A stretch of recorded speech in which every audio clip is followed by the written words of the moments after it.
Prontos? Pois bem, então nós vamos começar hoje uma nova exposição. Nós concluímos, pela graça de Deus, a exposição de Romanos, e hoje vamos começar a exposição das duas cartas de Pedro, primeira e segunda carta de Pedro. E eu peço a você que abra a sua Bíblia comigo na primeira carta de Pedro, e hoje nós vamos fazer uma introdução.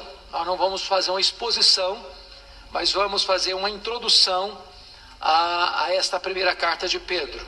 E peço que você abra, nós vamos ler os dois primeiros versículos. Os dois primeiros versículos. Por gentileza, abra aí.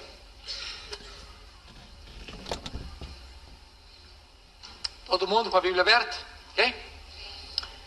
Está escrito o seguinte: Pedro, apóstolo de Jesus Cristo, aos eleitos que estão ou que são forasteiros da dispersão, no Ponto, Galácia, Capadócia, Ásia e Bitínia, eleitos segundo a presciência de Deus Pai, em santificação do Espírito, para a obediência e a expersão do sangue de Jesus Cristo, graça e paz vos sejam multiplicadas.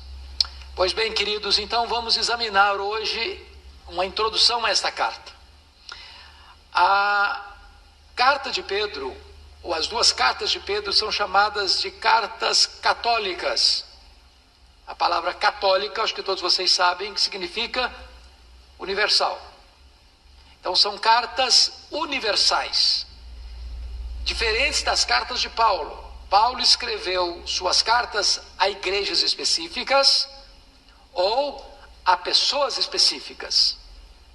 Então ele escreve para a igreja de Roma, ele escreve para a igreja de Corinto, ele escreve para as igrejas da Galácia do Sul, que ele fez na primeira viagem missionária. Ele escreve para a igreja de Éfeso, para a igreja de Filipos, para a igreja de Colossos, para a igreja de Tessalônica. E ele escreve para pessoas específicas, para Timóteo, para Tito e para Filemon. Porém, as cartas de Pedro são cartas endereçadas a várias pessoas, não especificamente fulano ou beltrano ou ciclano, mas para diferentes pessoas. Então nós chamamos essas cartas de cartas universais ou cartas católicas. Se você perceber, esta carta de Pedro, primeira carta, é uma espécie de tratado doutrinário acerca da fé cristã e da conduta cristã. Pedro dá o conteúdo do Evangelho e diz assim nesta carta: agora você, em virtude do que você recebeu, você deve viver dessa e dessa e dessa maneira. É sempre assim as cartas bíblicas. Primeiro tem doutrina, depois tem ética. Primeiro tem doutrina, depois tem aplicação para a vida. É claro que Pedro diverge um pouquinho de Paulo, porque Paulo é mais pedagógico nesse sentido. Paulo tem o cuidado de dar uma seção doutrinária bem específica, para a segunda parte dar uma parte prática bem específica. Pedro vai misturando essas duas coisas. Ao mesmo tempo que trata da doutrina, ele já entra com a aplicação da doutrina. Tá bom? Bom, dito isso, eu gostaria que então nós fizéssemos algumas considerações introdutórias. Primeiro, quem é o autor da carta? Quem é o autor desta carta? É claro que o próprio texto está dizendo Pedro, apóstolo do Senhor Jesus Cristo. Por que esses documentos antigos não são como os nossos hoje, onde você só assina no final do documento e não no começo do documento? Via de regra, hoje que você vai mandar uma carta, você dirige ao fulano de tal, dá todo o conteúdo e lá no finalzinho você escreve seu nome, não é isso? Nós usamos hoje. Naquela época não era assim. Por que não era assim? Primeiro você coloca o seu nome, antes de colocar o destinatário. Primeiro o remetente, para depois o destinatário. Porque os livros não eram como os nossos. Eram rolos. Então, para que a pessoa não tivesse que desenrolar todo aquele longo documento para saber quem mandou, logo no começo já vem o nome da pessoa que está mandando. E para quem está mandando. Depois vem o conteúdo. Então é por isso.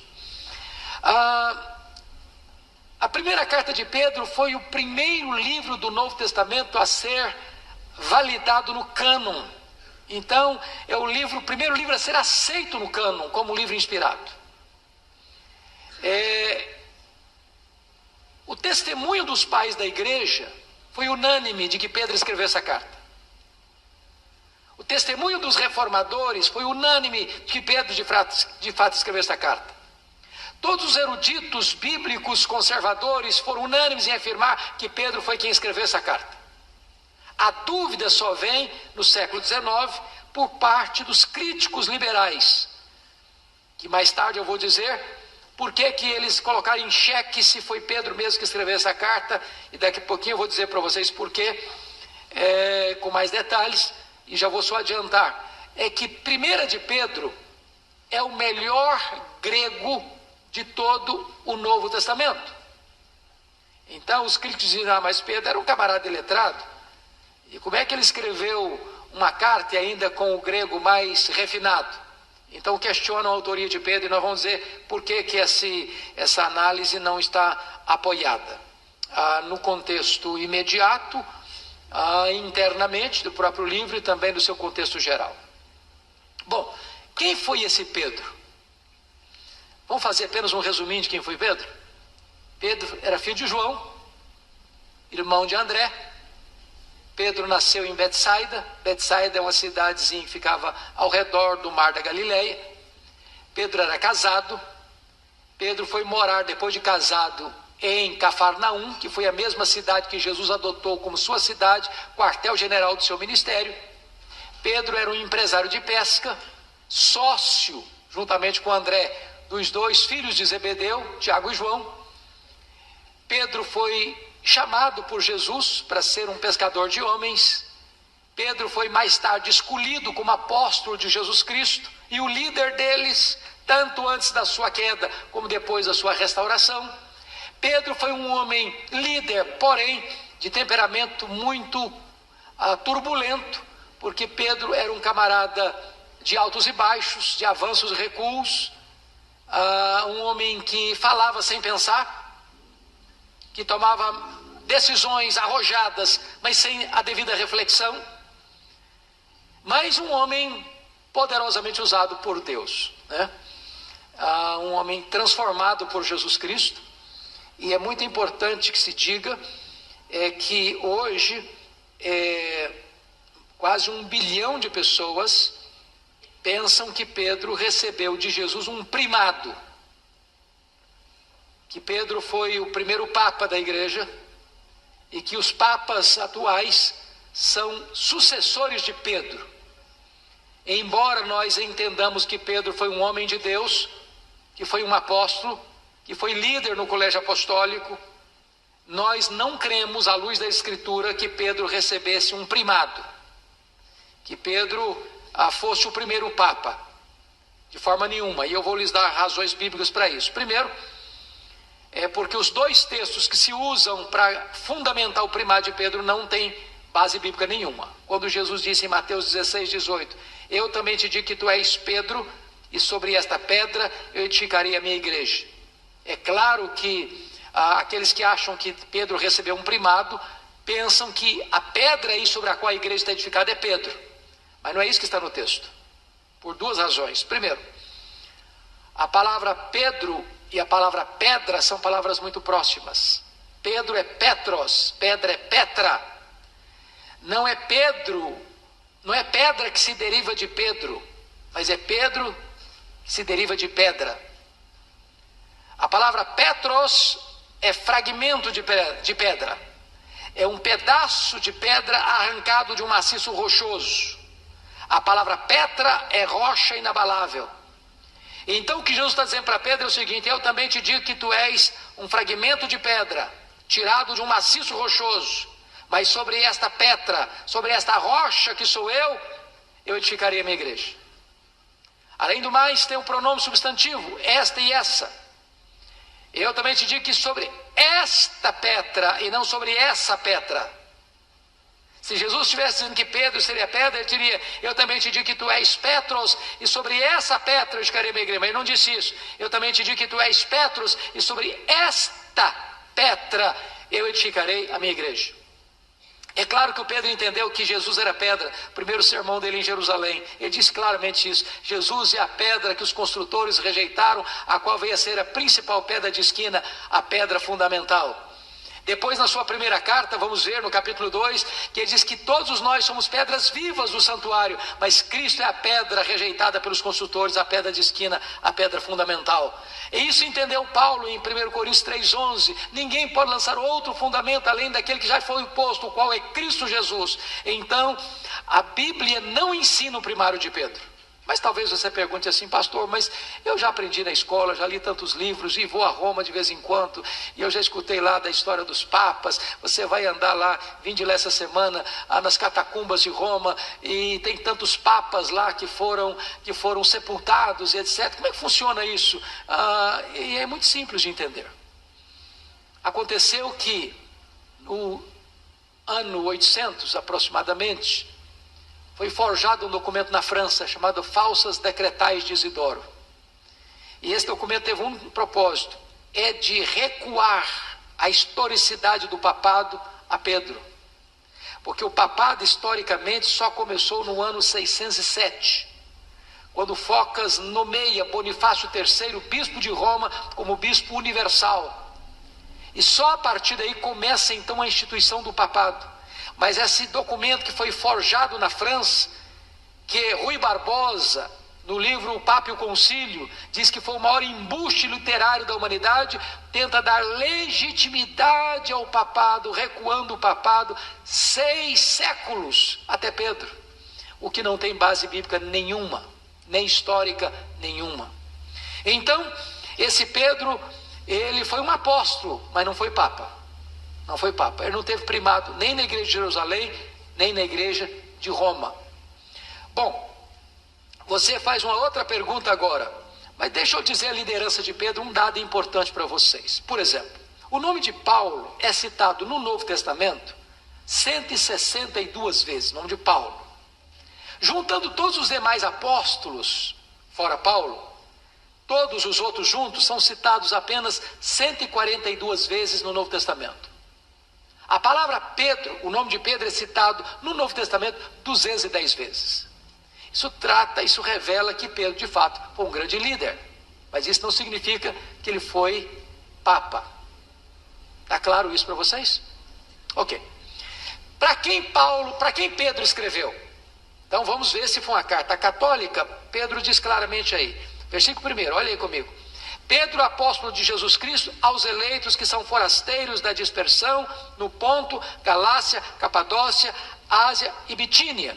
Note que ele está citando 5 lugares.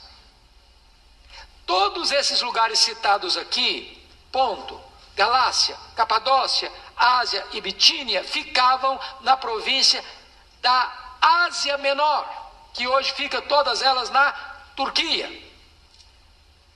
Agora preste atenção numa coisa muito bonita. Pergunto a vocês: onde Paulo fez a primeira viagem missionária? Onde? Que província ele visitou? A província da Galácia. Da Galácia. A província da Galácia ficava onde? Na Ásia Menor. Qual região da província da Galácia Paulo plantou igrejas? Na Galácia do Sul. Antioquia da Pisídia, Icônia, Derbe e Listra. Essas regiões citadas aqui ficavam na Galácia do Norte, na Galácia do Leste, na Galácia do Oeste. Ou seja, Pedro está mandando uma carta para aquela região da Ásia Menor que Paulo não tinha visitado, que Paulo não tinha alcançado na primeira viagem missionária. Pedro está endereçando esta carta para irmãos que não foram alcançados pelo ministério do apóstolo Paulo na sua primeira viagem missionária, porque ele alcançou a Galácia do Sul, e agora esses irmãos vivem na região leste, na região oeste e na região norte. Agora, notem comigo, por favor, que Pedro vai usar 3 termos para descrever esses irmãos. Quais são os 3 termos que você encontra aí, por gentileza, no texto? Versículo 1. Eleitos, forasteiros, de quê? Dispersão. Então vamos entender isso aqui. Primeiro, Pedro chama aqui de forasteiros. O que é um forasteiro? Quem pode me ajudar? O que é um forasteiro? Hã? Eu não estou escutando. A pessoa está fora da sua terra. É um peregrino. É um estrangeiro. A palavra grega, a palavra paroikos, é aquele que está numa casa, mas não é dono da casa. Por exemplo, você que viaja, você se hospeda num hotel. Naquele momento que você está lá no hotel, você é o dono daquele quarto. Mas você acabou sua diária, você não manda mais naquele quarto, você tem que ir embora. Aquele quarto não é seu, aquela casa não é sua, é um paroikos. É diferente do dono da casa.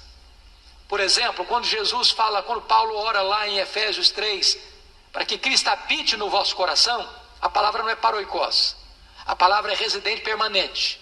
Você é o dono da casa, você tem as chaves da casa, você tem os documentos da casa, você faz a reforma na casa, você joga os móveis da casa para cá, você joga os móveis da casa para lá, você joga os móveis para fora da casa, você é dono. Não é o termo aqui. Aqui nós somos o quê? Peregrinos. Segundo Hebreus, aqui nós não temos cidade permanente. Aqui você caminha sobre uma ponte. E não é prudente você construir casa em cima de uma ponte. Numa ponte você está o quê? De passagem. Então, a primeira coisa que Paulo está dizendo para esses irmãos é o seguinte: vocês são forasteiros, vocês não têm cidade permanente, vocês estão pelo mundo afora, aqui não é a casa permanente de vocês. Bom, segunda palavra que ele vai usar é a palavra diáspora. O que significa a palavra diáspora? Dispersão. Por que ele diz isso? O que está por trás aqui? Pedro está escrevendo esta carta para crentes que estão debaixo de perseguição, que tiveram que fugir da sua casa, da sua cidade, largando para trás seus bens, suas propriedades, seus relacionamentos, e estão perambulando pelo mundo, caminhando debaixo de perseguição, mas salvos, mas crentes, mas perseguidos, mas difamados, passando por tribulações as mais diversas, passando pelo fogo da prova. E Pedro escreve esta carta para encorajar esses crentes a ficarem firmes na graça, apesar do sofrimento. Lembram de Atos 8:4? O que está escrito lá em Atos 8:4? Que a perseguição veio por causa do martírio de Estevão, e exceto os apóstolos, todos foram dispersos. E ao mesmo tempo que todos foram dispersos, eles iam pregando a palavra de Deus. É para esse tipo de gente que Pedro está endereçando a sua carta, para crentes que estão dispersos. Porém, como é que ele descreve esses irmãos ainda mais? Pedro, apóstolo de Jesus Cristo, aos eleitos. Agora preste atenção. Porque tem muita gente que pensa: eu sou um eleito de Deus, estufa o peito, eu sou um eleito de Deus. Então, se eu sou um eleito de Deus, eu sou filho do rei e ninguém bota a mão em mim. Eu sou cabeça e não cauda.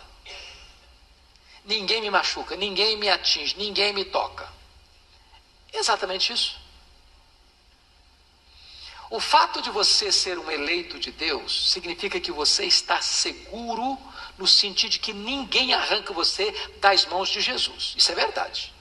Ninguém arranca você das mãos de Jesus. Mas o fato de você ser um eleito de Deus não significa que você não sofra injustiça nesse mundo. Que não venha uma perseguição sobre a igreja e você perca sua liberdade, seus bens, sua casa. Isso está acontecendo no mundo hoje ainda? Tá, irmãos? Tem muitos irmãos nossos que estão hoje sendo presos. Muitos irmãos nossos hoje que estão sendo torturados. Muitos irmãos nossos que hoje estão sendo martirizados. Você pensa que Deus gosta mais de você do que deles? Não. Não. O que Pedro está dizendo é que esse grupo para quem ele está escrevendo essa carta, eles são eleitos de Deus. São escolhidos de Deus para a salvação. Sua salvação está segura e garantida, mas é gente que está dispersa, é gente que não tem residência permanente, é gente que está aí caminhando pela vida, debaixo de perseguição e sendo difamada, mas gente salva pela graça. Pois bem, dito isto, vamos entender uma outra coisa nessa carta. Que data Pedro escreveu essa carta? Que data? 64? Talvez, possivelmente. Como é que nós poderíamos orientar a data que Pedro escreveu essa carta? Bom, primeiramente vamos pensar numa coisa. Antes da data, vamos costurar essas duas coisas juntas. Quando e de onde ele escreveu?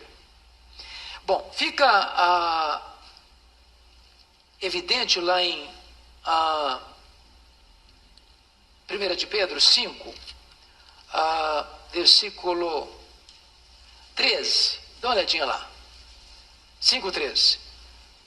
Aquela que se encontra em Babilônia, também eleita, vos saúda, como igualmente meu filho Marcos. Então Paulo escreve essa carta de onde? Babilônia. Agora vem a pergunta: que Babilônia? Que Babilônia? Haviam na época de Pedro 3 Babilônias. Uma ficava no Egito, outra ficava no Oriente, outra era um título da cidade de Roma.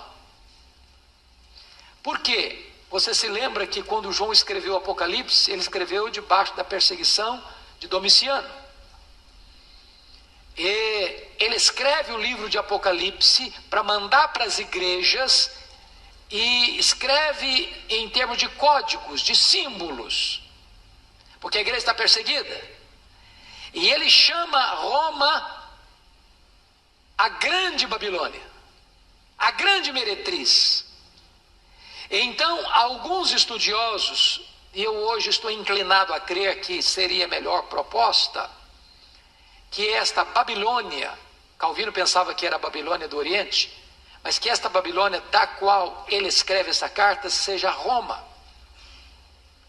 E ele escreve Babilônia por códigos, como João escreveu Apocalipse, chamando Roma de a grande meretriz ou a grande Babilônia. Se ele escreveu de Roma, e nós não podemos afirmar isso categoricamente, quando ele escreveu? Bom, nós podemos chegar a algumas conclusões. Porque o catolicismo romano ensina que Pedro foi o Papa de Roma, o primaz de Roma, e que viveu em Roma dos anos 42 a 67, época do seu martírio. Porém, nós temos algumas evidências muito lógicas e coerentes e consistentes que Pedro não estava em Roma nesse período. Por que não? Vejamos. Quando Paulo estava indo para Jerusalém, no final da sua terceira viagem missionária, de caminho para Jerusalém, ele escreve a sua carta aos Romanos. Lembram disso? E na última parte da carta aos Romanos, no capítulo 16, Paulo faz a mais longa lista de saudações de todas as suas epístolas. Ele faz 28 citações de pessoas que viviam em Roma. Se Pedro fosse bispo de Roma, ou Papa de Roma, e Paulo escreve uma carta à igreja de Roma e não saúda o seu líder maior, Paulo seria acusado de ser uma pessoa descortês com seu colega de apostolado. Por que ele não cita Pedro? Muito provavelmente porque Pedro não estava lá. Segunda razão: quando Paulo estava preso em Roma, na primeira prisão, anos 61 e 62, Paulo escreve Efésios, Filipenses, Colossenses, Filemon, de Roma. E ele fala de saudações de pessoas que estavam com ele em Roma, para as igrejas, e não cita Pedro nenhuma vez. Por que não? Se ele está debaixo do primado de Pedro em Roma, e ele não cita Pedro, seria uma deselegância de Paulo. Por que ele não cita Pedro? Porque muito provavelmente Pedro não estava lá. Então, nós podemos concluir que Pedro escreveu essa carta, se de Roma foi, entre os anos 63, que foi um ano depois que Paulo sai da primeira prisão, e os anos 67, onde diz a tradição que ele foi condenado à morte e crucificado. Então eu quero crer com vocês que Paulo escreveu esta carta de Roma por volta dos anos 63, 64, no máximo até 67, quando ele foi martirizado. Eu quero crer que a data que o irmão mencionou, 64, que foi o ano do incêndio de Roma, o ano do começo da perseguição, seja uma data bem aproximada e bem provável. Talvez 64, 65, porque é um ano do fogo da perseguição, e ele cita o fogo da perseguição nesta carta, então deve ser por volta desse período, tá bom? Está claro até aqui, gente? Está claro até aqui? Então vamos olhar agora as características especiais dessa carta. Primeiro, a carta 1 de Pedro tem o melhor grego do Novo Testamento. E aí vem a crítica. Bom, se Pedro era um homem letrado, e se Pedro escreveu a carta no grego mais refinado, alguém diz, bom, mas então não deve ter sido Pedro. Vamos examinar algumas coisas aqui para tirar essa dúvida. Primeiro, onde Pedro morava? Onde Pedro morava? Que cidade ele nasceu? Betsaida. Onde ficava Betsaida? Na Galileia. O que era Galileia? Era a região norte da Palestina. Se você ver, Galileia estava cercada de nações gentílicas. A Galileia foi a região mais influenciada pelo helenismo. O que é helenismo? A cultura grega. Desde que Alexandre o Grande dominou o mundo, que ele espalhou a cultura grega, a língua grega. Então, qual era a cópia da Bíblia do Velho Testamento que lá na Galileia se estava mais acostumada? A Septuaginta. O que era a Septuaginta?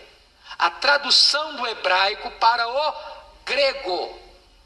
Então, Pedro vivia na Galileia. A Galileia tinha um fluxo imenso de gente que vinha, e a Galileia era a região mais helenizada da Palestina. Ele estava acostumado com a língua grega e com a cultura grega. Esse é o primeiro ponto. Então não é de todo improvável que Pedro tinha um bom fluxo com o grego e com a cultura grega para escrever num bom grego. Segundo argumento que nós poderíamos usar, confira comigo no capítulo 5, versículo 12, que Pedro escreve essa carta a duas mãos. Você pode ler comigo o 12? Vamos juntos? Por meio de Silvano, que para vós outros é fiel irmão, como também o considero.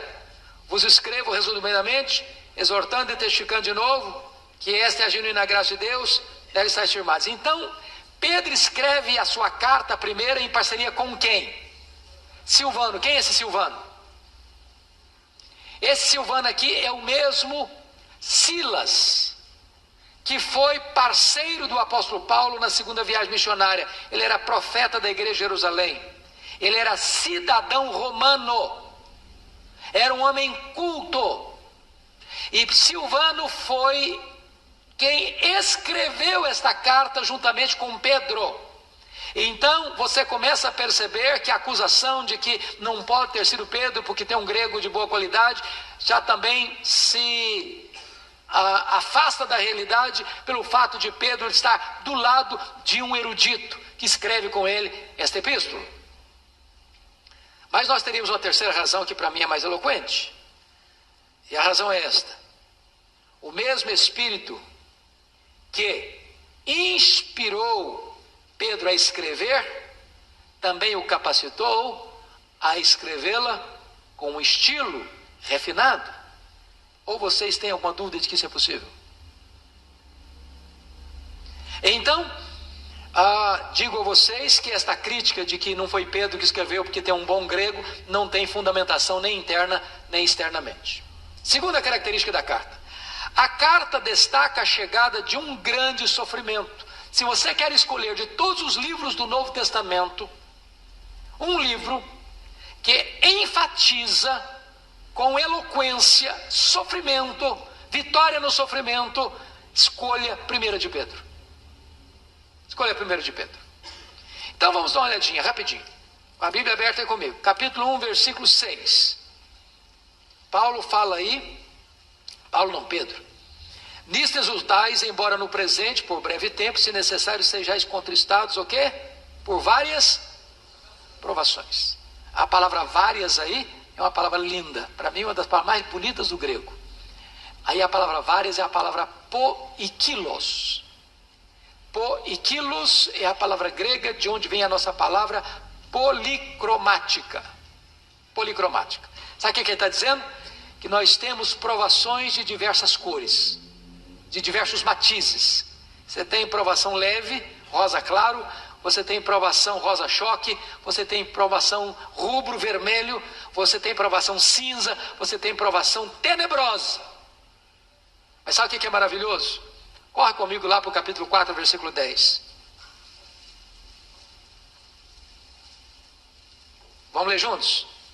Servir uns aos outros, cada um conforme o dom que recebeu, como os bons despenseiros da multiforme graça de Deus. Sabe o que significa a palavra multiforme aí? Poikilos. Várias e multiforme é a mesma palavra grega. Poikilos. Sabe o que Pedro está dizendo para nós? Para cada cor de provação que você tem, a graça tem a mesma cor para assistir você. Não tem prova, leve ou pesada, que você enfrente, que a graça de Deus não seja suficiente para assistir você e dar vitória a você. É isso que Pedro está nos dizendo aqui. Mas mais, olha aí comigo capítulo 1, versículo 7. Para que uma vez confirmado o valor da vossa fé, muito mais preciosa do que o ouro perecível, mesmo apurado por fogo. Ele está falando aqui do fogo da perseguição. E talvez esteja na memória de Pedro que ocorreu em Roma no ano 64, que foi o incêndio de Roma. O fogaréu que queimou a cidade de Roma é o fogaréu da perseguição que se alastrou sobre a igreja. E ele está falando que o povo está sofrendo um fogo de perseguição. Mas esse fogo da perseguição não destrói o crente, só destrói as escórias, tornando os crentes mais puros, mais nobres, mais belos aos olhos de Deus. É o fogo do cadinho. Terceiro lugar, olha aí o problema que estão enfrentando de difamação, capítulo 2, versículos 12. Mantendo exemplar o vosso procedimento no meio dos gentios, para que, naquilo que falam contra vós outros, como de malfeitores, observando-vos em vossas boas obras, glorifiquem a Deus no dia da visitação. Preste atenção nisso. E eu quero concordar com o irmão que citou a data de 64. Qual foi a acusação que veio sobre os crentes depois de 17 de julho, de 17 a 24 de julho, que foi o incêndio na cidade de Roma? Qual foi a acusação? Fizeram o quê? Eles que puseram fogo em Roma.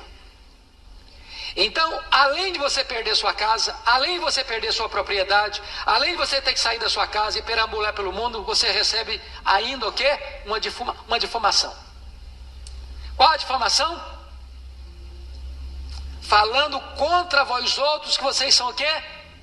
Malfeitores, criminosos, bandidos.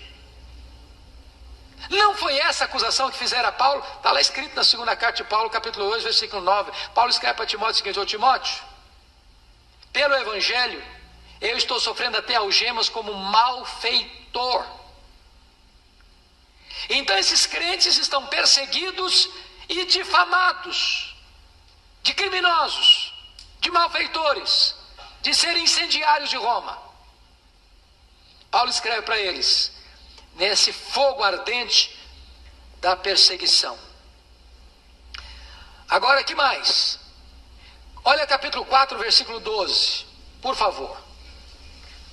Vamos ler juntos 4:12? Vamos lá?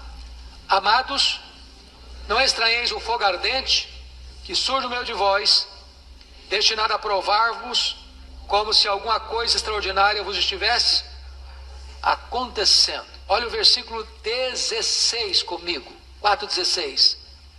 Mas, se sofrer como cristão, não se envergonhe disso, antes glorifique a Deus com esse nome. Finalmente, dá uma olhadinha no 5,9, vamos lá?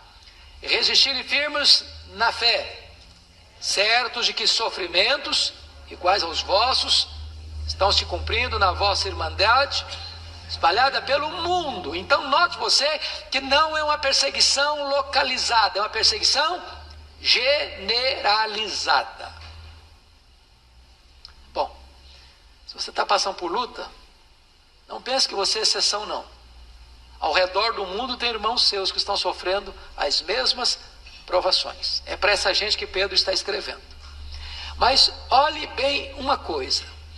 Você, na linguagem de Pedro, deve estar pronto a sofrer. Olha o capítulo 3, versículo 14.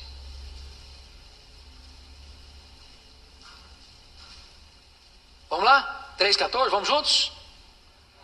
Mas ainda que venhais a sofrer por causa da justiça, bem-aventurados sois. Não vos amedronteis, portanto, com as suas ameaças, nem fiqueis alarmados. Ô gente, não é brincadeira não, você ser arrancado da sua casa, arrancado da sua propriedade, arrancado da sua família, você perder a liberdade, você está sendo forasteiro andando, sem destino certo, sem cidade certa, e atrás de você vem o fogo da perseguição, atrás de você vem a difamação, você é líder dos incendiários, você é malfeitor. E Paulo diz assim, Pedro diz assim, ó, não fique inquieto não, fica com medo não, fica firme aí, fica firme aí. Aliás, ele diz no 3,15, santificar a Cristo como Senhor no vosso coração, estando pronto para dar razão da esperança que é em vós. Qual é a capacitação do sofrimento? 4,13, vamos ler juntos 4,13? Como é que você enfrenta o sofrimento? Segundo Pedro, vamos lá? 4,13. Pelo contrário, alegrai-vos na medida em que sois coparticipantes dos sofrimentos de Cristo, para que também na revelação de sua glória vos alegreis exultando. Só o cristianismo ensina isso, irmãos. Alegria no sofrimento. Só o cristianismo. Mas não é que você é masoquista, que gosta de sofrer. É que você entende que no sofrimento Deus está tendo um propósito maior, que é a glória de Deus e o testemunho do Evangelho. Pois bem, qual outra ênfase desta carta, além do sofrimento? Ele trata solenemente nesta carta sobre a graça de Deus. É a graça de Deus que assiste a gente. E se você perceber, confira comigo 5,12, ele deixa claro aí para nós qual o propósito dessa carta. Lá no finalzinho, ele diz assim, vos escrevo, 5,12, vos escrevo resumidamente, exortando e testificando de novo, que esta é a genuína graça de Deus. Nela está aí firmes. Então, Pedro está escrevendo sobre o que mesmo? A genuína graça de Deus. Fique firme nela. Não importa o que aconteça com você, firme os seus pés nessa rocha. Essa é a ênfase que Pedro diz nesta carta. Qual outra ênfase que ele vai dar? A doutrina da Trindade. Volta comigo ao capítulo 1. Olha, leia, por gentileza, versos 1 e 2. Vê se você encontra a Trindade aí. No versículo 2. Leia comigo o verso 2. Vamos lá? Eleitos, segundo a presciência de Deus Pai, em santificação do Espírito, para a obediência e a expressão do sangue de Jesus Cristo, graça e paz a vós outros sejam multiplicados. Você está vendo a Trindade aqui? O Pai elegendo, o Espírito Santo santificando, e o sangue de Jesus redimindo. Você encontra aqui o Pai, o Filho e o Espírito Santo trabalhando o que é a sua salvação. O plano é do Pai, a execução é do Filho, a aplicação da redenção é do Espírito Santo. Essa é a ênfase também que Pedro está trazendo nesta epístola. Mas tem mais. Veja você que Pedro vai destacar de forma muito bonita nesta carta a doutrina de Cristo. Quem é Cristo na primeira de Pedro? Vamos ver. Primeiro, encontramos nesse versículo 2 que é por meio dele que nós somos redimidos, resgatados e salvos, né? Esta é uma verdade gloriosa, sublime, que ele vai nos trazer. Segundo, quem é Cristo para nós? Olha o capítulo 2, versículo 21. Você pode ler o capítulo 2, 21 comigo? Vamos lá? Porquanto, para isso mesmo fostes chamados, pois que também Cristo sofreu em vosso lugar, deixando-vos exemplo para seguir os seus passos. Então, se estiver sendo perseguido, passando por tribulação, Pedro está dizendo o seguinte: olha, fica firme, porque Jesus Cristo sofreu como? Como é que ele sofreu? Em vosso lugar, deixando para vocês o quê? Exemplo. O que você deve fazer? Seguir as pegadas dele. Então, quem é Cristo para nós? Cristo é o nosso Redentor. Segundo, Cristo é para nós nosso exemplo. Exemplo em quê? No sofrimento.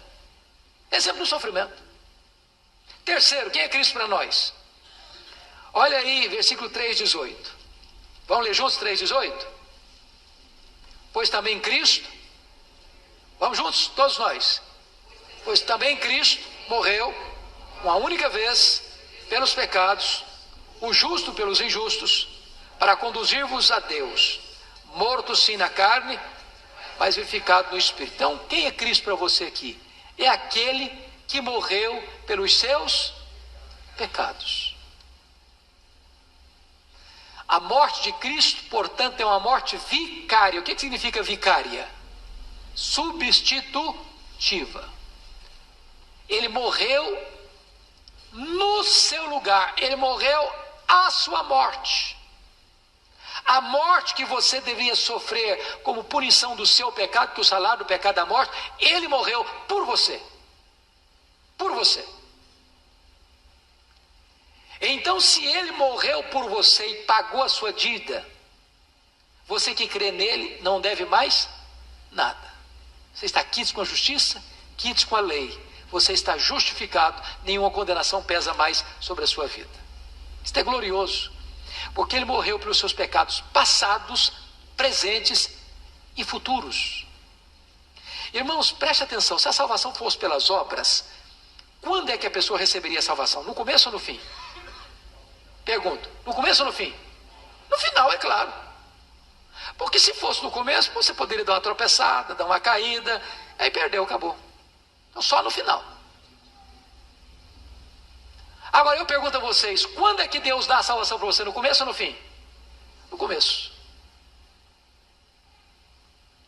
Isso significa que quando Cristo morreu pelos seus pecados, ele morreu para pagar os seus pecados do passado, do presente e do futuro. Aí você pergunta assim, pastor, mas e eu não continuo pecando? Sim, continuo pecando. E como é que fica esse pecado? A questão básica é a seguinte: quando Jesus morreu pelos seus pecados, você foi declarado justo lá no tribunal de Deus.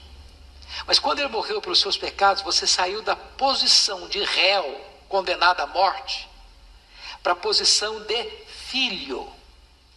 Agora você, embora peque, você não perde mais o status de filho. Agora o seu pecado não é um pecado que condena você ao inferno. O seu pecado condena você a perder a comunhão com Deus. E então quando você que é filho de Deus peca, você não tem prazer no pecado mais. Não é assim com você? Se você é crente, se você é salvo, você tem prazer no pecado, eu pergunto? Você peca assim, está pecando, faz uma maluquice e tranquilo, não estou nem aí. É assim que acontece com o crente? Não. Quando um crente peca, o que acontece no coração dele? Sente tristeza, sente pesar. Ele sabe que ele está errado. E o que ele faz quando ele sabe que ele está errado? Ele confessa e pede perdão. E o que é que acontece quando ele confessa e pede perdão? O sangue de Jesus purifica o quê? De todo pecado. Você é perdoado, e você é perdoado, e você é perdoado, e você é perdoado.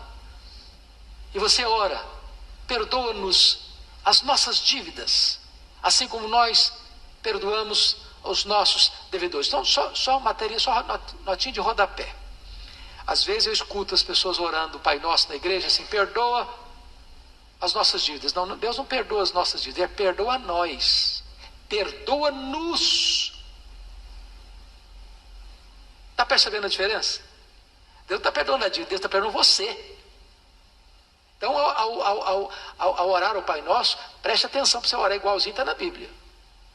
Perdoa-nos as nossas dívidas, e não perdoa as nossas dívidas. Deus perdoa a você. É a você que Ele perdoa. Louvado seja Deus. Tá? Então, preste bem atenção que Pedro está nos ensinando esta gloriosa doutrina aqui, que Ele morreu por quê? Pelos nossos pecados. Morreu quantas vezes? Uma única vez, não precisa morrer mais. Quando Cristo morreu, meus irmãos, prestem bem atenção nisso aqui, isso é glorioso.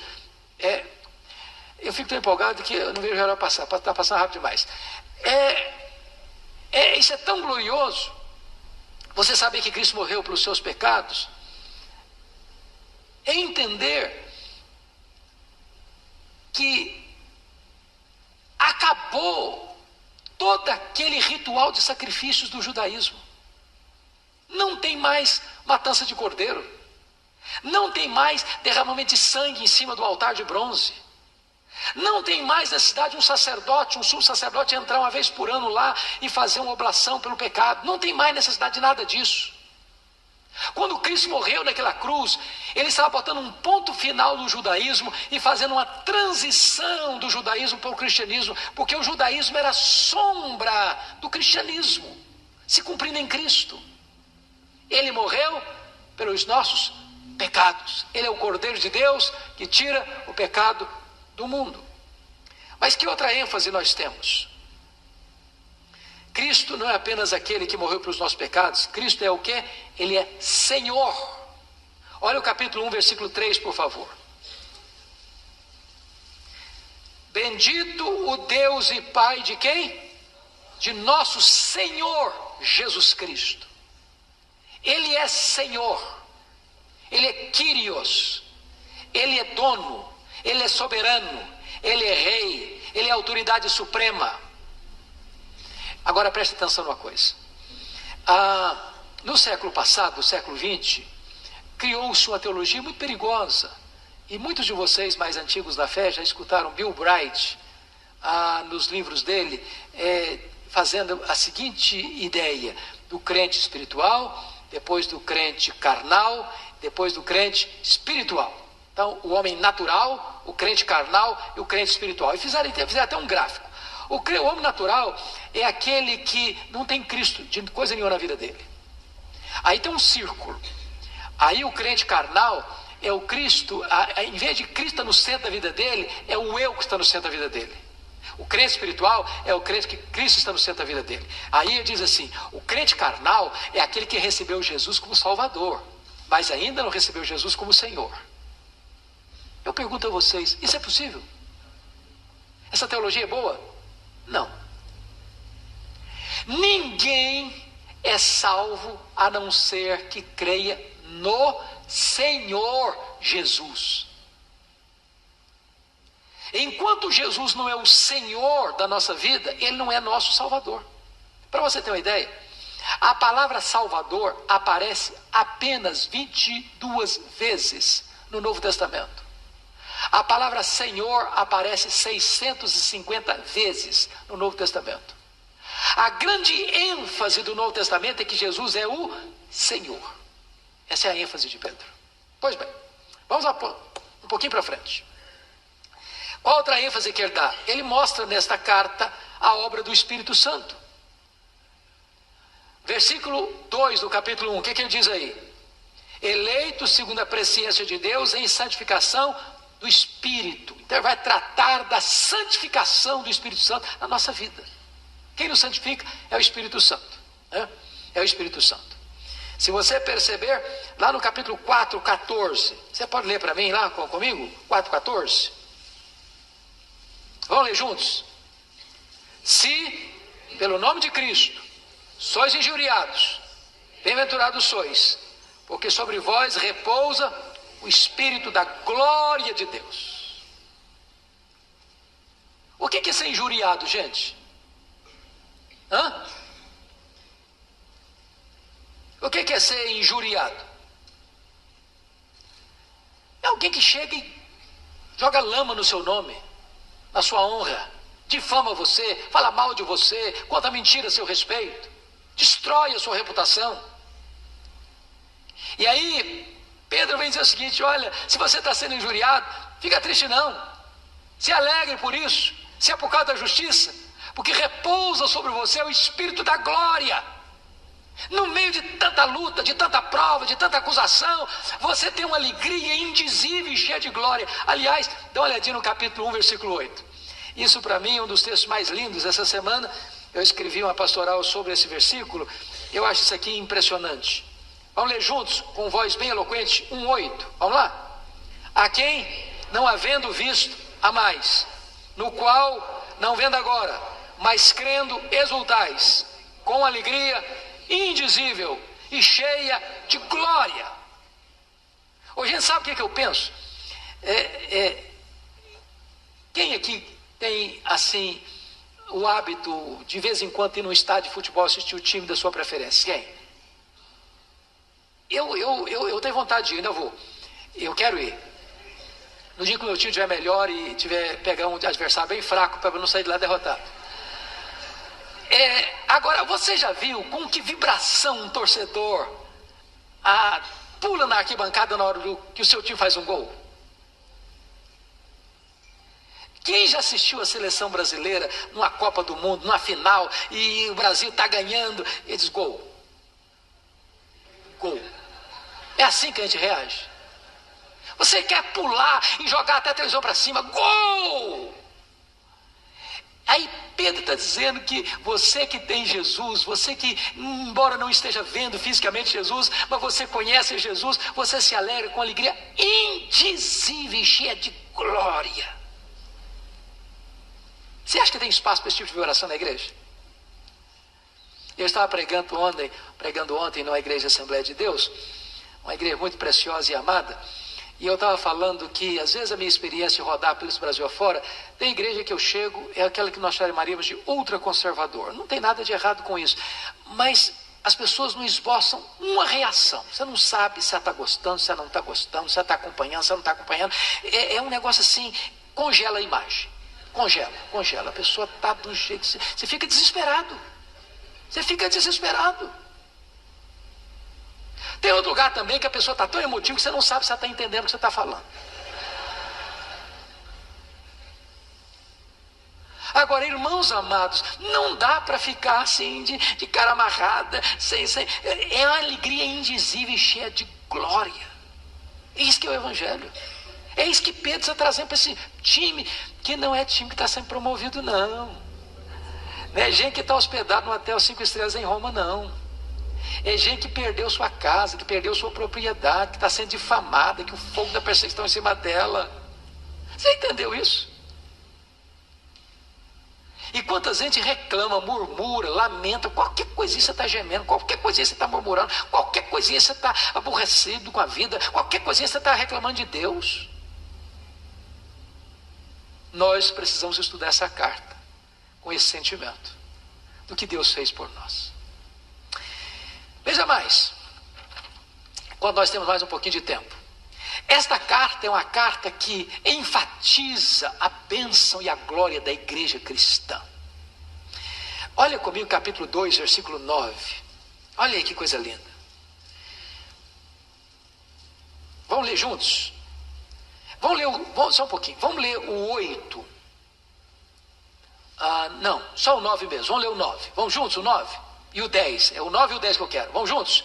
Vós, porém, sois raça eleita, sacerdócio real, nação santa, povo de propriedade exclusiva de Deus, a fim de proclamardes as virtudes daquele que vos chamou das trevas para a sua maravilhosa luz. Vós sim, que antes não erais povo, mas agora sois povo de Deus, que não tinhas alcançado misericórdia, mas agora alcançastes misericórdia. Notem vocês que Pedro está escrevendo para uma igreja, tanto judaica quanto a igreja gentílica. Não erais povo, mas agora sois povo. E ele vai nos ensinar algumas verdades gloriosas aí. Nós somos o quê? Raça eleita. Nós somos o quê? Sacerdócio real. Nós somos o quê? Nação santa. Nós somos o quê? Povo de propriedade exclusiva de Deus. O que é propriedade exclusiva? Numa linguagem bem caipira, ninguém tasca. Ninguém tira casquinha no sentido de que, não, agora você diz que é de Deus, mas agora você vai ser meu. Não. Você é de Deus e só de Deus. Deus guarda você como a menina dos seus olhos. Você é a menina dos olhos de Deus. Deus protege você. Deus é um muro de fogo ao redor de você. Você está escondido com Cristo em Deus, assentado nas regiões celestes. Significa que eu não vou ser provado? Não. Significa que apesar da prova, ninguém pode tirar você dos braços de Jesus. Isso é maravilhoso, irmãos. Isso é glorioso. Pois bem, vamos um pouquinho mais. Esta carta é uma carta que destaca que a nossa salvação é o fundamento da nossa alegria. A sua alegria não é em virtude que você é uma pessoa que tem uma boa formação. A gente tem alegria nisso, não tem? Claro que tem. Você tem uma família maravilhosa, é claro que você tem motivo de alegria. Você mora numa casa confortável ou num apartamento confortável, isso é motivo de alegria. Você tem pão sobre a sua mesa todo dia para comer, isso é motivo de alegria. Você tem saúde, ou você tem um bom plano médico, ou você não tem plano médico, mas você tem médicos amigos, ou você não tem médicos amigos, você vai para o SUS e mesmo lá com dificuldade você ainda é atendido. Você tem amigos, você tem liberdade de ir e vir. Você tem direitos, ainda que não tão seguros, mas alguns direitos básicos garantidos. Você tem liberdade de sair da sua casa, vir aqui para a igreja, sem que ninguém pare no caminho perguntando, você está levando Bíblia aí? Tantas coisas boas. Porém, a razão da nossa maior alegria, irmãos, é que nós temos uma salvação eterna. Eterna. Nós estamos aqui de passagem. Nós estamos numa ponte, em cima de uma ponte. De um mundo para o outro. Da terra para o céu. Do tempo para a eternidade. Da história para a transhistória. E em cima da ponte não é sensato construir casa. Você pode ter bens, e tem, louvado seja Deus. Você tem posses, e tem, louvado seja Deus. Mas não põe o seu coração nisso não. Isso vai ficar. O fogo vai destruir. Mas você tem uma salvação e uma herança eterna, imaculada nos céus. Você pode ser perseguido? Pode. Mas ninguém tira de você essa herança.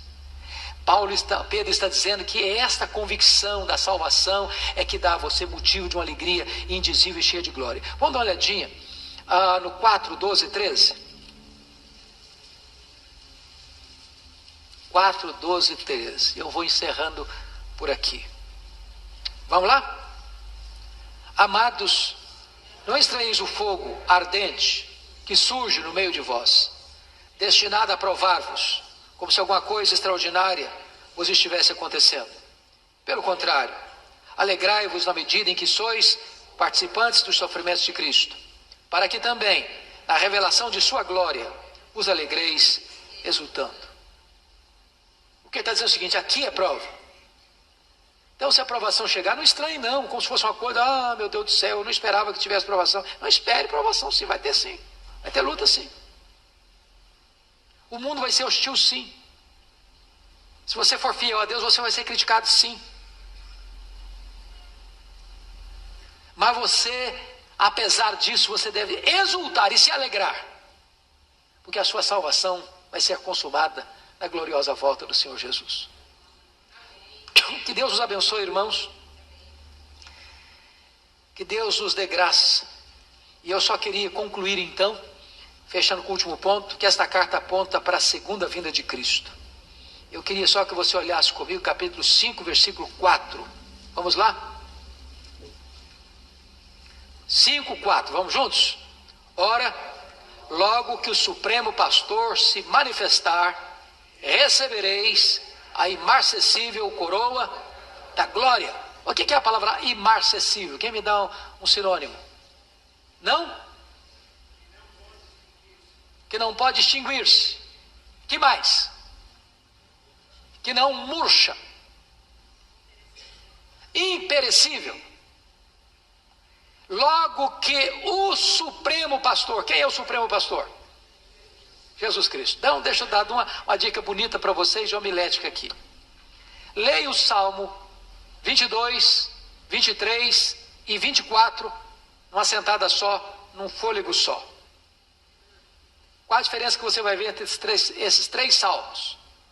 O 22 fala da morte, o 23 fala da vida, o 24 fala da glória.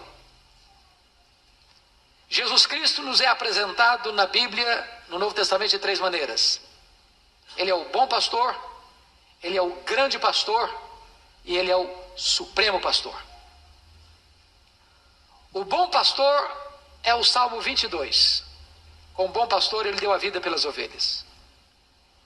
O grande pastor é o Salmo 23. Ele vive para as ovelhas. O supremo pastor é o Salmo 24. Ele voltará para as ovelhas. Então, como bom pastor, ele morreu pelas ovelhas. Como grande pastor, ele vive para as ovelhas. Como supremo pastor, ele voltará para as ovelhas. Este é o nosso glorioso Redentor. E é disso que vamos tratar na exposição desta carta. Então, sugiro a vocês, até peço a vocês, que leiam esta carta. 5 capítulos. Leia em casa. Porque na próxima vez, daqui a 15 dias, se Deus permitir, nós exporemos já a partir do primeiro capítulo, entrando então na exposição da carta, tá bom? Vamos ficar em pé e vamos orar com gratidão a Deus.